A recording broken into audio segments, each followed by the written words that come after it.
the studio today with Karmen. And so, first of all, welcome to House Thursdays Radio. I'm your host, Luca. We're in the studio with Karmen today, an amazing DJ.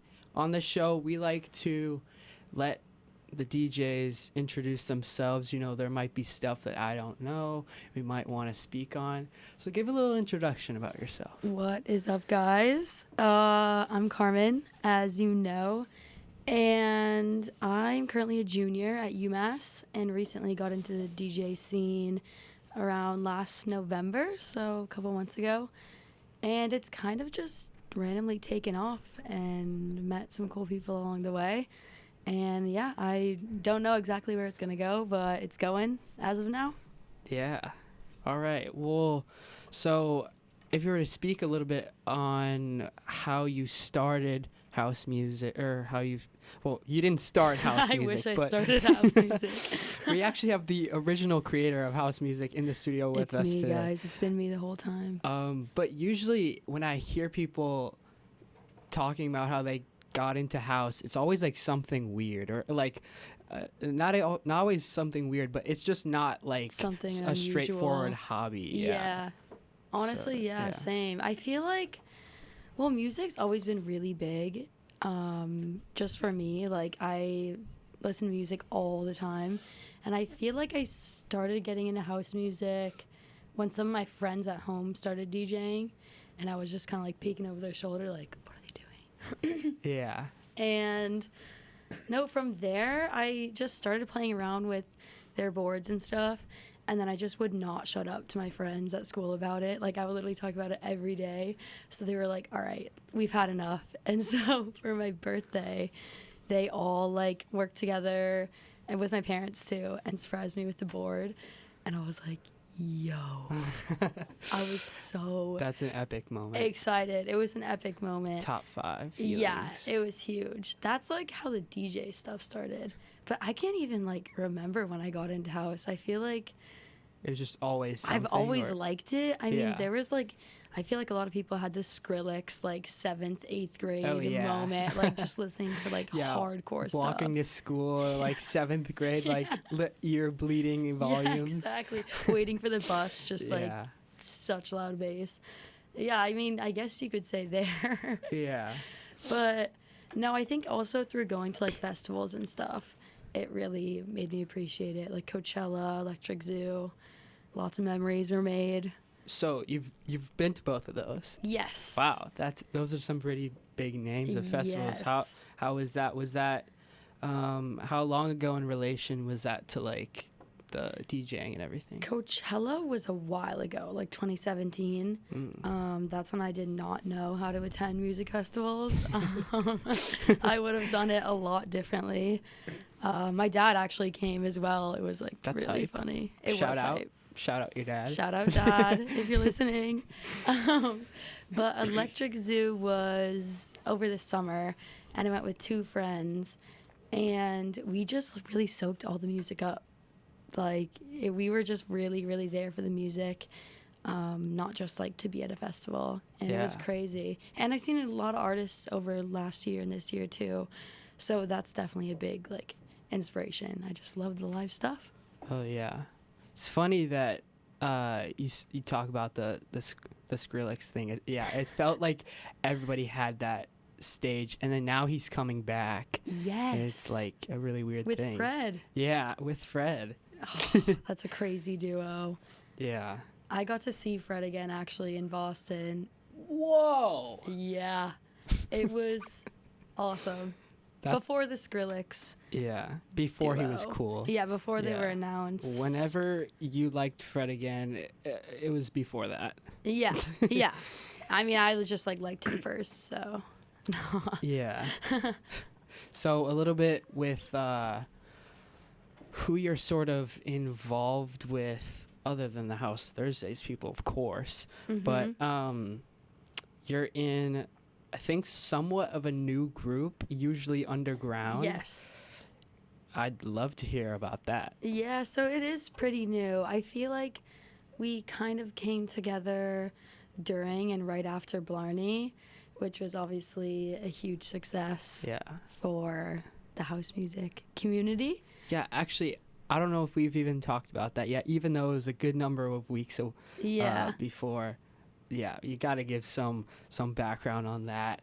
That was an amazing event. Blarney was like unreal, like the way that the setup came together, because like for anyone that was there, you could see that it was kind of like a makeshift area. Like we did it essentially for free, just like using a bunch of stuff. But no, there was I think like 6 or 8 of us or more that pulled an all-nighter the night before because we were like, we have to get this all set up. And the whole stage and everything at Blarney was born like out of a group chat, which was cool. It was just an idea that really came together so well. Yeah. But yeah, so me and some of those kids, Liam, Gabe, and Tom, were like, wait, what if we bring a collective to other spots in UMass? So instead of just one DJ, you get 4. So sort of like the group, sort of like the ecosystem group. Yeah. But like obviously a different thing. That's just an example. Yeah, exactly. And it's just nice to be able to work with people that have like-minded goals and stuff, which is essentially just bringing house music to this area. And not just house, like just music that's different than the usual alternative stuff. Yeah, and that's even one of the missions on the radio, playing the songs on the radio that aren't on the radio. I'm so glad that House Thursdays has a radio show. Yeah, me too. It's Otherwise about time. I wouldn't have a job. No, I'm kidding. But I'm really glad that the Blarney thing came, because I mean, this is my first Blarney, but I kind of wonder what were people doing before. Honestly, because it's like it looks like you guys are just standing with like nothing really to do. But I mean, it's really cool that like there's now like given a little bit more of a purpose with the music, and it is a really fun event. I think that this Blarney, the one that just passed, is definitely going to inspire like the next ones going forward. Because I don't know about before I was at UMass, but like last year there was not really any music. There was a couple kids with speakers, which was cool, but there was no like central thing. So I think to have a nice central area for music brings everyone together. And hopefully it will continue. Yeah. And so you talk about that central feeling. Have you gotten that feeling with any other events that you've done this past semester? Can you give a little bit of background of the other events you've done? Sure. Or what do you enjoy about all those? Yeah, sure. Honestly, the other events that I've done have been at Garcia's in Amherst, which is where they kind of clear out all the tables and stuff after like 9 or 10.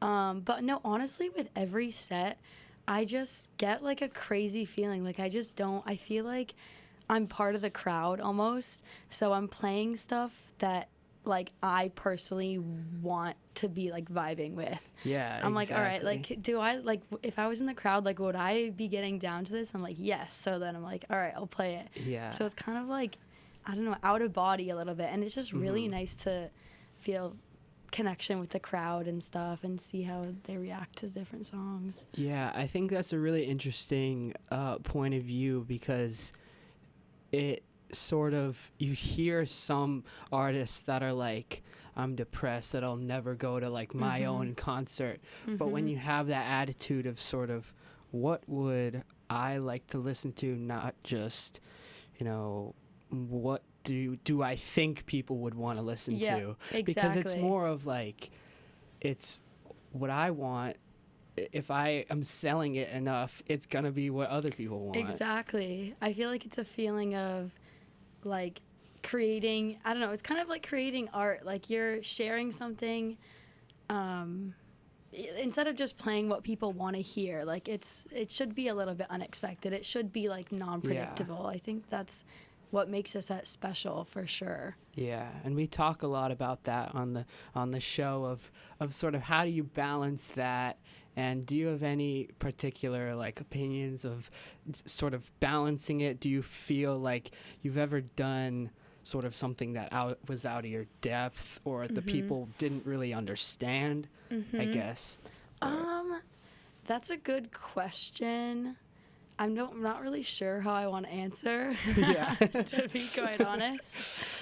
But for the most part, I do my sets on the fly, which isn't, I mean, I don't know, I wouldn't necessarily suggest it, but it's genuinely just how I'm like feeling and also just what I have downloaded. Yeah.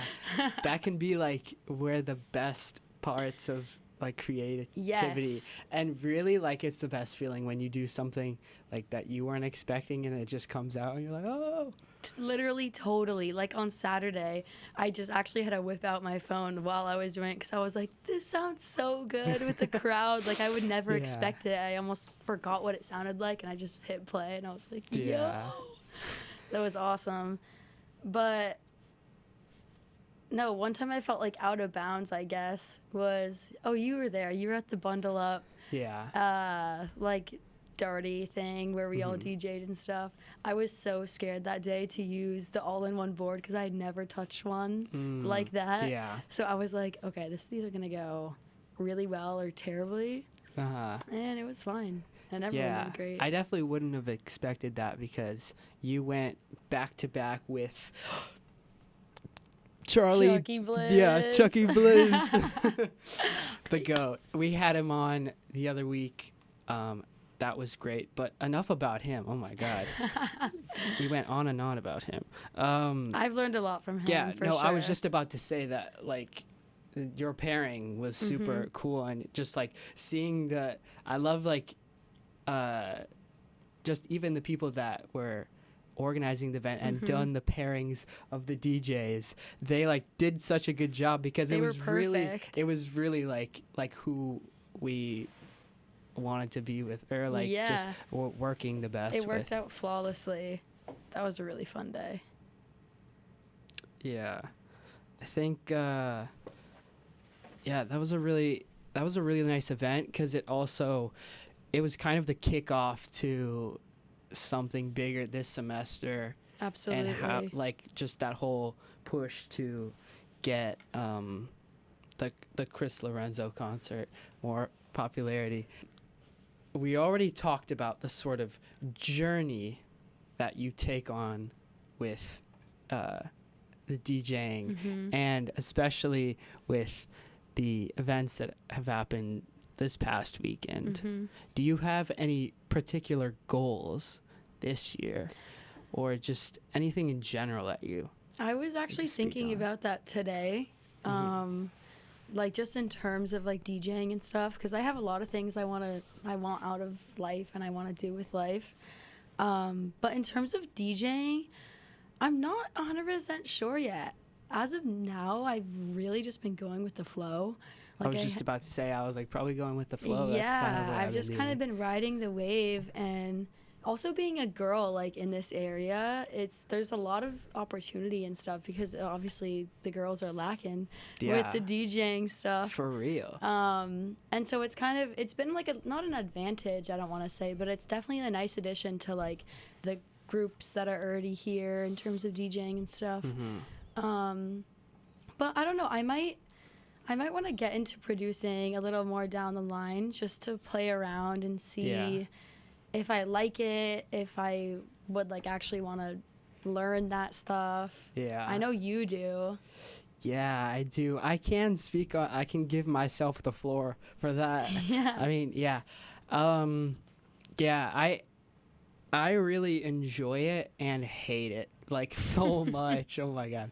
It's like, I think, I mean, given to your point, I think that you should just start and like just hit up somebody that you know that makes stuff or that can just help you on a few different things, because it's really just like it's in the future until it's not. Yeah. But true. I think I like that you brought up that as being a woman DJ in this industry, I don't know how to sort of address that question of like how it is, or even if it's worth talking about, if it's just. I think it is. Yeah. I think it for sure is. I think I don't know. It's important. Like, even with the little group that I'm in, like with Usually Underground, I think that a female perspective is really important. Because, I mean, girls and boys all have great ideas. Yeah. But I think there's like some differentiation in ideas between both, and having both of them together is really kind of what makes stuff special. In terms of like my style, like DJing, like being like a girl, I feel like, I don't know. I feel like I dance a lot. Yeah. I mean, that just means you're having a really good time. Right? And like that is half the everything. Right? Yeah. Like I'm jumping like half the time, and I swear sometimes being super into my own stuff that I'm playing, like visually, makes everyone else like, oh, like she's vibing with that. Like, Yeah. okay, like it's good. So yeah, I don't know. That's been cool. Yeah. So with all the events, festivals that you've been in the past couple years, would you say there's anyone in particular or events that you've gone to recently that you start to connect more because you're like, you see yourself up there? Honestly, I saw Fred last October. That was a month before I got my DJ stuff, and seeing the way he manipulated with his equipment up there and was doing this stuff live was truly like unbelievable. And just seeing that and seeing the energy that he was putting in, like being able to feel the energy that he was putting out through the music was just unreal. So that was also kind of like a push towards like, wait, you could make really cool sounds and share them with people. Yeah. So that was really neat. Yeah. Which I just checked the Lollapalooza lineup, and he's gonna be there. Yeah. So where is that again? Chicago? It's in Chicago. Yeah. I will be there. You will be there? Yes. What date? I think it's the beginning of August. All right. Yeah. Noted. Noted. Yeah.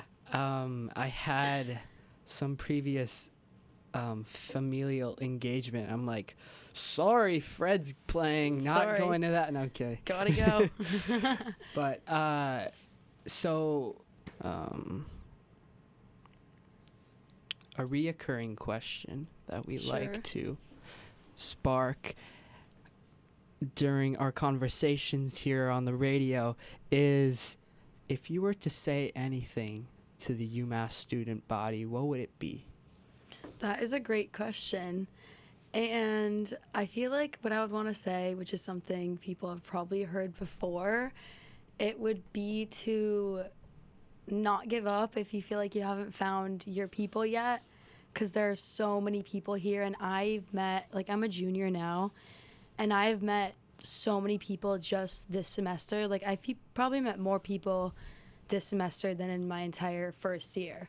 Wow. And, like, it's people that enjoy doing the same things that I do, that have similar interests, smart brains. Like, there's a lot of people here, and it's really is worth it to get involved with things that you like.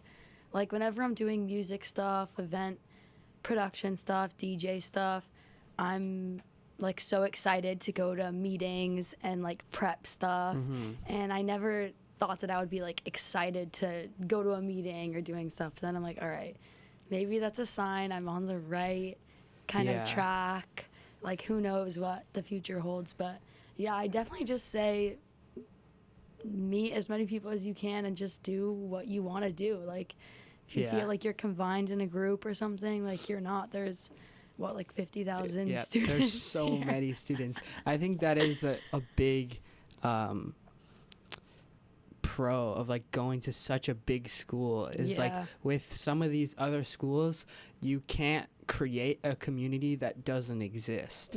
In some cases you can be like a trailblazer, but I think that like going to such a big pool of people, you can like forge your own path. Absolutely, I think so. And I love all the people here. Like, people on the East Coast are different because I'm from California, so like really? Yeah. I did not know that. Yeah, I'm from Southern California, and Well, people are all the same, but That's cool. I think some people there, it's a lot more chill and laid back, but not as like hungry to like, Yeah. I don't know, go after what you want. I need a little bit of hectic in my life. Yeah, me too. That's like why I came here, honestly, because I didn't know anyone at UMass, so I just Me sent neither. it. We're both like in the Yeah, same. right? Yeah, we're both out of state. Yeah. Wait, where are you from? So I'm from Chicago. Oh. Yeah, so that's why I said I was going to. All right. But yeah, I do think it's I was looking for something different coming here, and I think I found it. And I was just talking to a friend today too, and I was like, I don't think I would change anything because it's like you meet your own people, start your own path, and it's really such small things that turn into something as big as like getting your first gig, or like Absolutely. if you see like who got you your first gig, if you remember. My first paid gig, it was this guy named Greg, who I went to go see DJ at Garcia's like a few weeks ago, and then he saw my Blarney set, and so he just DM'd me and was like, yo, like, do you want to open for me at this bar club, like it's paid? And I was like, all right, like I'm down. And so went in, opened. Obviously there's like not a soul in this bar. But it didn't matter because I was like, whoa, it's only been a few months, and I went from literally sitting in bed on my DDJ 400 all day, like to being able to actually play in a venue. It was wild. And it just keeps one after another. They just keep going up. Yeah, I think that trusting the process of like putting in the work of meeting people, and then things just start to happen when you meet people. Absolutely. Like, you'll just get a random text that'll be like, hey, I'm throwing this event, all this stuff. But absolutely. That's you were talking about the bar gig of like no one being there. Like that was me. I did shit at the Blue Lagoon like a couple weeks ago at the beginning of the semester, and I have a video on my phone of like, not only was there no people in the main room, like the bartender had like gone back to clean something in the back, so there was like literally nobody in the room, which was like such a funny thing. Classic. Yeah, that's like a classic first gig type of thing. I feel like anytime though, what I love about playing for people as well is I'm literally just practicing. I'm seeing songs, like gauging how well they float like with the crowd. So it's all just practice, and practice really does make perfect. Yeah. So with being out of state, with being like you don't know anyone really coming into the school, was there a difference in like California versus I know you were saying with it sort of being more chill, but regarding like any music thing? So a lot of my music inspiration comes from home, comes from my friends at home. House music is like really, really big. So all my friends that are in school in California, that's, what they're playing at the bars, that's what they're playing at the frats and stuff. So when I came here, and like my friends that I met last year, they were like, no, I don't really know house or EDM. I was like, what do you mean? Like, what do you listen to? But no, a lot of my friends at home make music and DJ as well. So that's definitely like a big inspiration. I think that there's, I don't know, it's like slowly spreading over to the East Coast. Like there's a scene. West to East, there's a scene like in Boston and stuff. I've been to a bunch of cool. Definitely in New York. Yes, absolutely. Even like, but it just takes a little longer to reach the suburbs and Amherst area. I can totally feel that, because coming here, I didn't really know how it was going to be, and I didn't know that it was going to be sort of a big thing in my life. Did you know coming into it sort of like I'm going to do music, or I'm going to be involved with that, or is it no, how actually did it evolve? I I honestly don't really know, because I grew up, I was always in like theater production, and I was always sewing, and I was always doing like hair and makeup. So I was very like involved with the performative hobbies, kind of like, I don't know, dress up and stuff. Yeah. But so that's like, I don't know, it started with that, and then I never really thought I would like be in music. Like I still don't feel like I'm in music for some reason. Like I obviously am. Yeah. But I'm like, well, I don't really know how to produce. Like I'm more of like a vibe sorcerer type thing. Yeah, even me who like does produce, I'm still like, I'm not like that guy though. Like I don't actually know how to make music. I'm not that guy. Like no, totally. But yeah, no, it kind of, I didn't foresee it, I guess. But I'm glad that things have gone the way they've gone so far. Yeah. But yeah, I hope to keep going forward with the music stuff. And I do a lot of sewing stuff as well. So I'm kind of like balancing the two. Yeah. Yeah, my love for like raves, music, sewing, trying to bring it all together. I can see it. Yeah. I think we can start connecting the wires to that. Connecting the pieces. Yeah. Yeah. That's the goal. I think that was an amazing segue to connecting things like of what happened even last weekend of there was a face painting station at the event that you were DJing at. It's just so cool to see things come together like that, and it was wonderful. Even I like walked in and I was like, how do you even think of that? Like right, there's definitely a space for sewing in there. Yeah, totally. I mean, even like I think it's like sort of a contrasting thing, because it's like you think of sewing like you're like old and right, like raggedy. I'm like you think sewing is old and raggedy. Sorry, that's just what my mind goes to at first. Yeah. Great. I can't fight my nature. I can't fight my nature. Yeah, that's all right. I'll prove to you that it can be young and not whatever the opposite of raggedy is. Yeah, whatever. Young and upbeat, I guess. So talking about more about life, and I'm kidding. I'm down.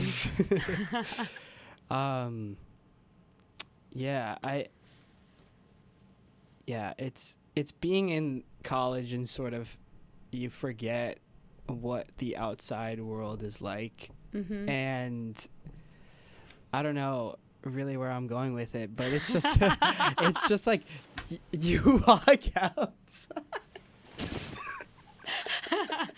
That's facts. Yeah, it's like I love it when, especially on the radio, when like you have a guest, and for like an episode, and you just kind of start a sentence and you don't know where it's going. You just see where it takes you. Yeah. So I think so when we were talking earlier about sort of the journey of that one takes the audience in their set, what kind of stuff do you like to play? What can viewers hear when you go to an event that you're DJing at? They honestly, all right, you don't always know what to expect. I love that answer. You gotta keep it fresh. I don't want people to be able to anticipate what vibes. If people are coming up to me right before, they're like, what are you gonna play? What's your opening song? I'm like, I couldn't tell you. Get lost? Get lost? No. I'm like, lost. Just wait in here. I'm preparing in my head. Right? Just wait. Just give me a sec. But no, usually I always have some deep house in there. A lot of my inspiration comes from like deep house sets that I would go to at home, like over summer and stuff.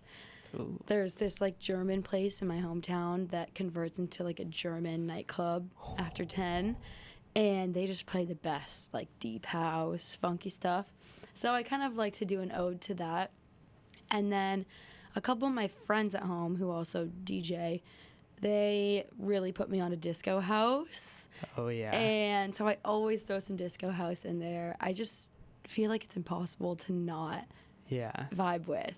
And it's like exactly that's exactly what I think too. Right? It's impossible not to.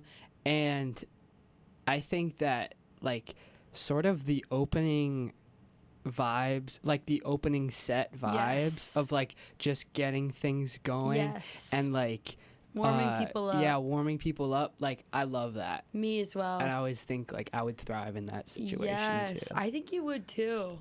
It was it's a nice energy to have.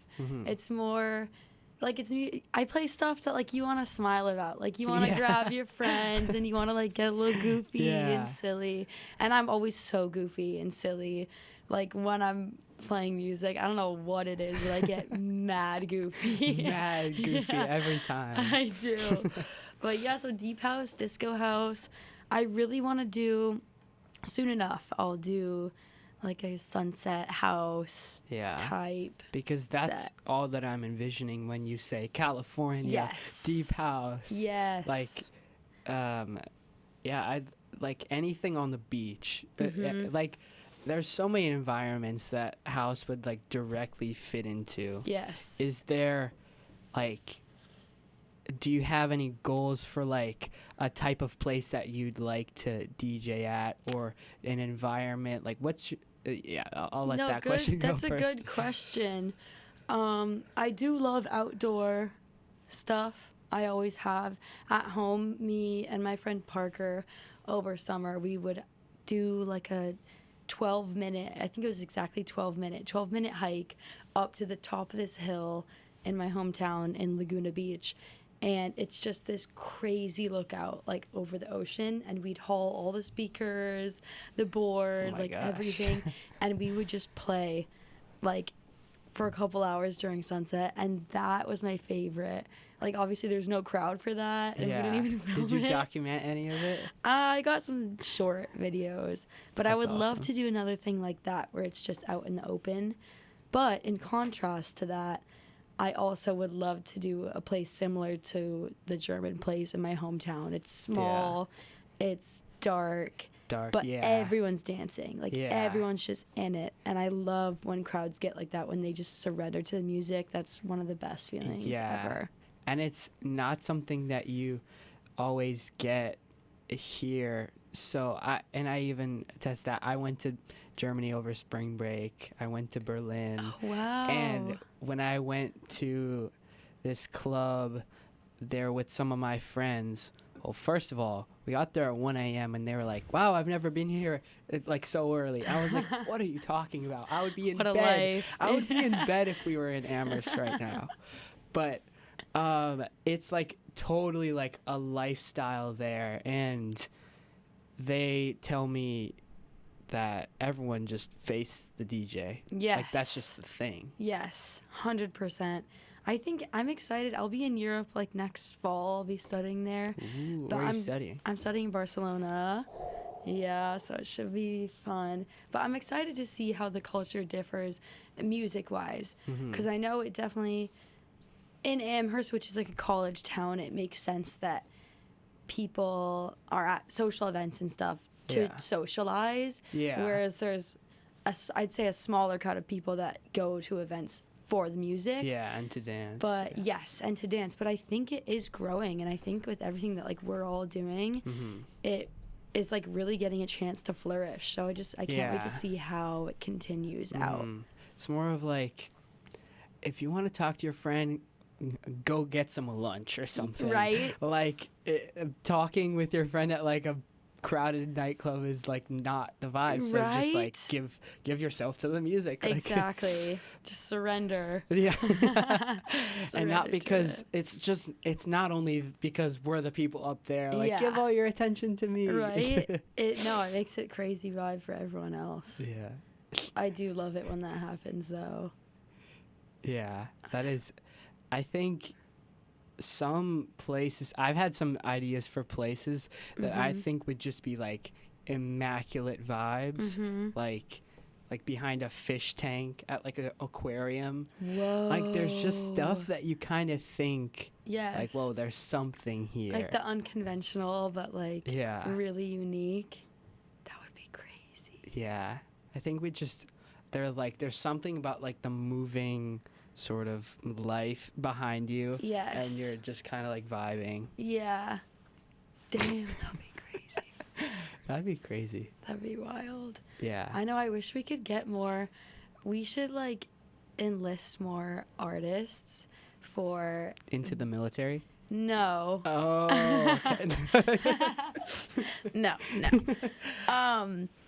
No, to work like hand in hand with like some of the DJs or sound people to do visual effects. Yeah. Like to create visual effects like in tune with a set or something. Because that was also something that I noticed in Berlin where I went at the nightclub there was like the DJ booth there, but then right above there was a circle with graphics and like trippy like sort of visuals. Yeah. That it was something that I didn't know that I would like, but I stepped in and immediately like just couldn't get my eyes off of it. Totally. And it's something that just like levels it up. Yeah, absolutely. I think production is a big part of it, which is also why I think Saturday was such a cool experience, because there was, and like the other events too, like when there's production that goes into it, a lot of different elements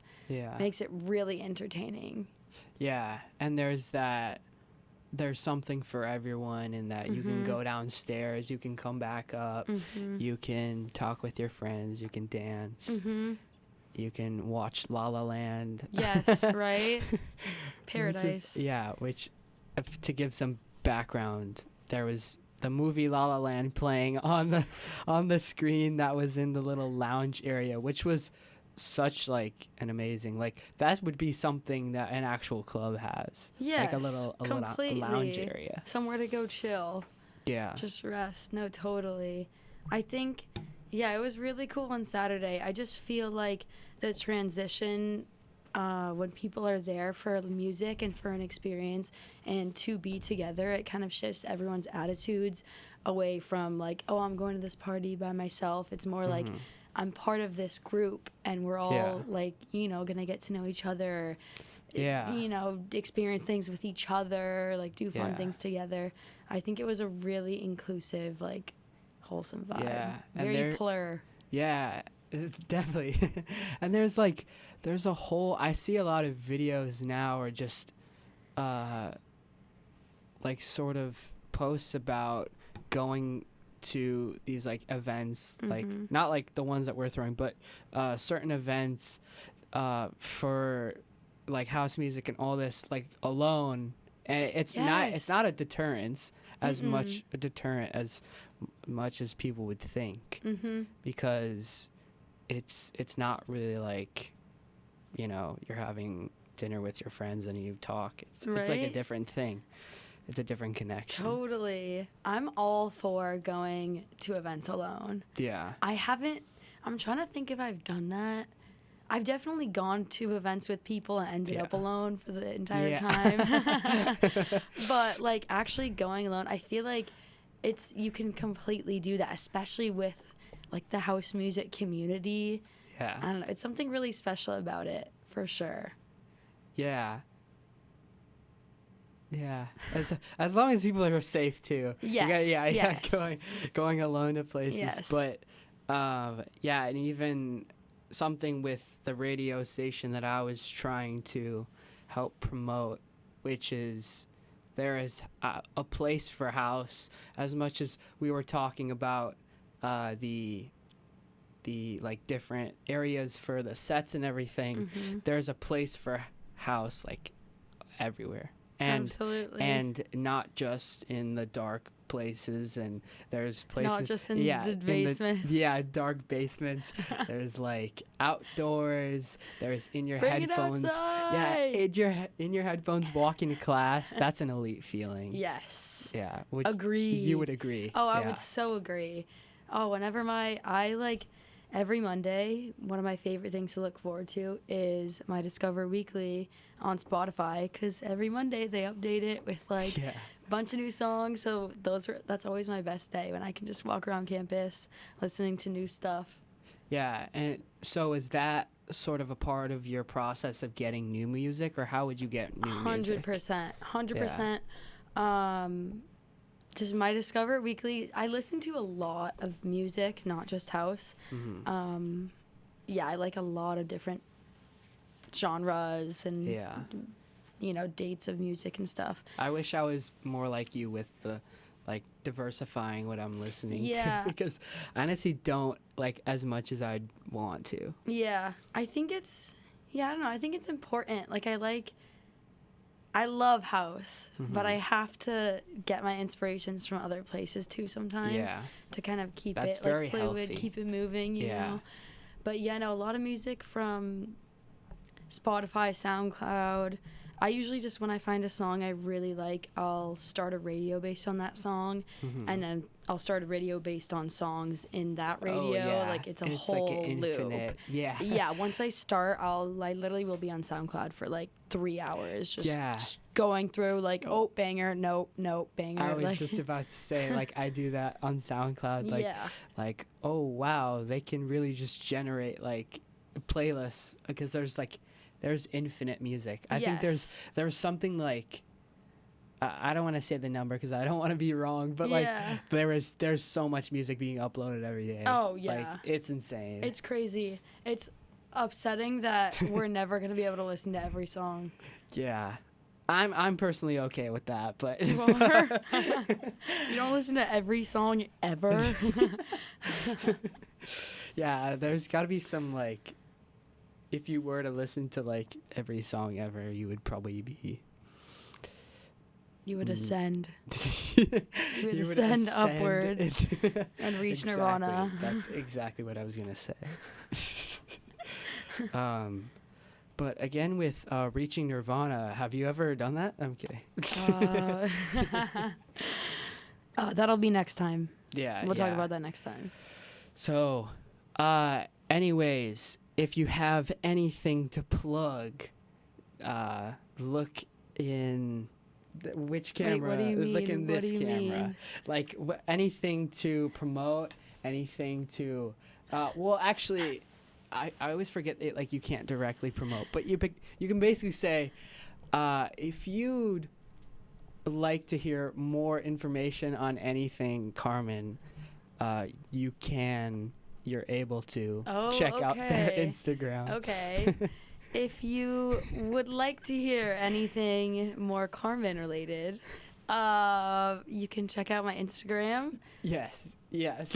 If you want, you don't have to though. I love doing this at the end where it's like you're kind of like stepping on eggshells. Like, wait, what can I say? Like, I don't know. I mean, it doesn't actually really matter, but yeah, probably the Instagram, that handle. Did you say your handle? It's at Karmen_Schmidt. Cool. And for Usually Underground, it's at Usually Underground. But you don't have to. It's only if you want to. It's only if you want to. Just putting we it out couldn't there. be less promoting about it. Yeah, I honestly Yeah, don't honestly, check it out. Honestly, You just forget it. we're gonna cut all that out. Yeah. Okay. Yeah, take this out. Well, thank you for joining us, Karmen. Thank you for having me. It was a pleasure as always, and I can't wait to see what else comes of the future. Thank you so much, Luca. See ya. See ya. Whoa, let's go. Hell of a rap.